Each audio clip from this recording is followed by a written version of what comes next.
মিত্রগণ, আপনাদের কাছে আমি কিছু প্রশ্ন উত্তর জানতে চাই। যে প্রশ্ন উত্তর আপনারা দেবেন। প্রশ্ন হলো, গণেশের কি সত্যিকারের হাতির মাথা ছিল? ভাবুন তো একবার। একটা শিশু শরীরে বিশাল একটা হাতির মাথা বসানো, এটা কিভাবে বাস্তবে সম্ভব? শরীর ও মাথার ভারসাম্য, স্নায়ুতন্ত্র, রক্ত প্রবাহ, এই সব কিছু একেবারে তো অপ্রকৃত হয়ে যায় যদি এমনটা সত্যি হতো, তাই তো? তো আমার প্রথম প্রশ্ন হচ্ছে আপনাদের কাছে, যে একটা শিশু কোমল দেহ, তার পূর্ণ বয়স্ক একটা হাতির মাথা বসালো সেই দেখে, এটা কি করে হতে পারে? আমার দ্বিতীয় প্রশ্ন, শিব গণেশের মাথা কেটে দেন, যেমন এটা পুরাণে উল্লেখ করা আছে, তাহলে সেই পুরাণ অনুযায়ী আবার তো সেই তার মাথাটা লাগানো যেত, তার জন্য আলাদা করে হাতির মাথা কেন লাগলো?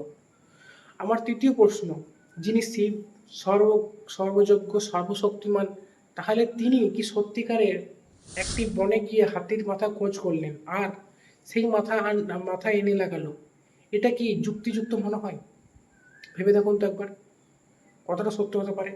আসলে আমার মনে হয় এই গল্পগুলো আসলে শাস্ত্র বিবেক দিয়ে বিবেচনা করলে মনে হয় এই গল্পগুলো সব প্রতীক, রূপ, অলঙ্কার, যেগুলো অন্ধভাবে না মেনে।